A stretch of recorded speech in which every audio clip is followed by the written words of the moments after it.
जब आप अपना साहित्य पढ़ोगे ही नहीं, संस्कृत के साहित्य को पढ़ोगे नहीं, तो आपको पता कैसे चलेगा कि आपके पूर्वज कैसे रहे, आपके पूर्वजों ने कैसे जीवन जिया, उनकी परंपराएं क्या थी, उनकी मान्यताएं क्या थी।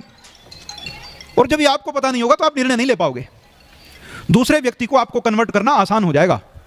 आसान इसलिए हो जाएगा कि आप तो अपनी परंपरा जानते नहीं। आपने तो परंपरा के नाम पर सस्ते सिस्टम शुरू कर दिए। सस्ते कौन से सस्ते सिस्टम? एक लोटा पानी लो, शिवलिंग पे डालो, धर्म हो गया। एक शब्द मुंह से बोलने की आवश्यकता नहीं, संस्कृत का हो गया धर्म। हमारी बहन, हमारी बेटी ने एक दिन खाना छोड़ा और धर्म हो गया। एक शब्द मुंह से संस्कृत का नहीं बोला, एक मंत्र का पाठ नहीं किया। कुछ लोगों ने सोचा कि हम काशी हो जाएं, कुछ लोगों ने सोचा हम वृंदावन हो जाएं, कुछ लोगों ने सोचा हम हरिद्वार चले जाएं, कुछ लोगों ने अलग अलग स्थानों पर यात्राएं की और सोचे कि हम धार्मिक हो गए।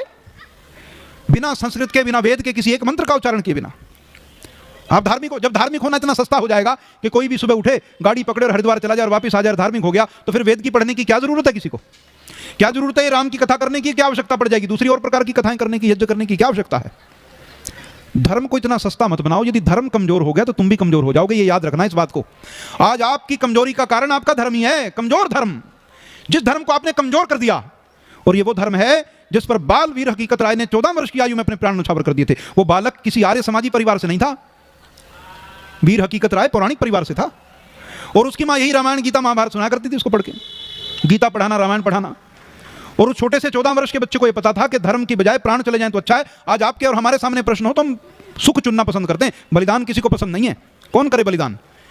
संस्कृति, राष्ट्र, ये बलिदान मांगते हैं। समय समय पर बलिदान देना पड़ता है।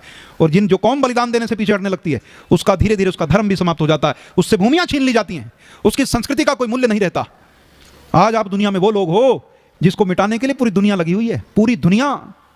ईसाइयों ने कहां कहां ईसाइयत नहीं फैला दी, मुसलमानों ने कहां कहां अपने धर्म का प्रचार नहीं कर दिया। केवल एकमात्र देश बचा है जहां सारा जोर लगाने के बाद भी उनके घुटने नीचे रखे गए।